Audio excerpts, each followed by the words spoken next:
سورہ تغابن مدنی ہے، 18 آیات اور 2 رکوع ہے، نزول میں 108 ہے اور ترتیب میں 64 ہے۔ یہ سورت بہت اکثیر ہے، توجہ اور خوش دلی سے پڑھی جائے ہر بیماری چھٹ جائے گی۔ جس مرض کے لیے آپ پڑھیں گے آپ کو اس کے ختم ہوتے ہی معلوم ہو جائے گا کہ بیماری گئی۔ الحمدللہ، لا الہ الا اللہ۔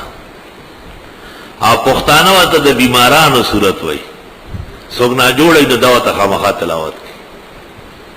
پختونوں میں رواج ہے کہ جب کوئی بیمار ہو تو 2-3 دن بعد امام صاحب اعلان کر لیتے یار آپ فلان کے نہ جوڑا دے دعا اور تو کئی، تو وہاں سے خبر آ جاتی ہے کہ آپ لوگ آنا چاہتے ہیں تو عیادت کرنے آ جائیں۔ 7, 8, 10 آدمی روانہ ہو جاتے ہیں، وہاں پہنچ کر کے سورہ تغابن 41 مرتبہ پڑھ لیتے ہیں اور پھر دعائے خیر و صحت و شفا ہو جاتی ہے۔ ادھر سے بہترین زبردست قسم کی تڑکے والی چائے اور پھولوں والی پڑھ بپڑھ پراٹھے وہ آ جاتے ہیں، اور ناشتہ ہو گیا بہترین، دعائے خیر ہو گئی۔ دیکھو 2-3 دن میں آدمی ٹھیک ہو کے آتا ہے۔ یہاں ہمارے محلے میں ایک آدمی بیمار تھا، بہت غریب نے کوشش کی،